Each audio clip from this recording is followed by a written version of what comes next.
তুহুরাতান লিস-সাইমি ওয়া তু'মাতান লিল মাসাকিন। আমরা রমজানের প্রায় 11 দিন 12 দিন কাটিয়ে ফেলেছি, কিছুদিন পরে আমরা সাদাকাতুল ফিতর আদায় করব। এটার দুইটা উদ্দেশ্য, এক হচ্ছে তুহুরাতান লিস-সাইম, ফিতরা দিলে এক মাস রোজা রাখার কারণে যে ভুল ত্রুটি আপনার হয়েছে এই ভুল ত্রুটিগুলো আল্লাহ ক্ষমা করে দিবে। দ্বিতীয়ত হচ্ছে তু'মাতান লিল মাসাকিন, সুবিধা বঞ্চিত গরিব মিসকিন যারা আছে তারা যেন কিছু খেতে পারে।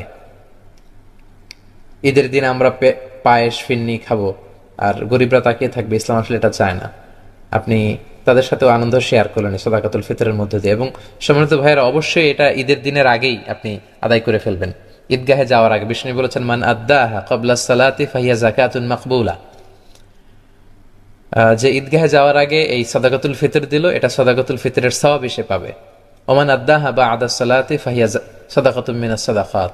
আর ঈদের নামাজের পরে যদি কেউ দেন, এটা নরমাল দান করার সওয়াব হবে, সাদাকাতুল ফিতর থেকে আপনি বঞ্চিত হবেন।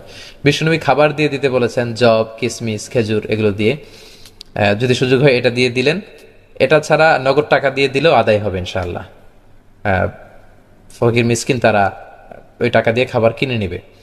তবে সম্ভাব্য একটা, বাংলাদেশ ইসলামিক ফাউন্ডেশন থেকে ঘোষণা আসবে, সম্ভাব্য একটা মধ্যম বাজার দর দেখে তারা একটা ঘোষণা করবে, সেটা দিয়ে দিতে পারেন। অথবা যারা ধনী তারা কিসমিসের দামে, অন্যান্য দামি খাবারের দামে আপনারা দিতে পারেন, সেক্ষেত্রে আরো বেশি টাকা আসবে। যত বেশি গরিব মিসকিনদের সাথে অর্থ শেয়ার করা যায় আসলে, তত বেশি সওয়াবের অধিকারী আমরা হব।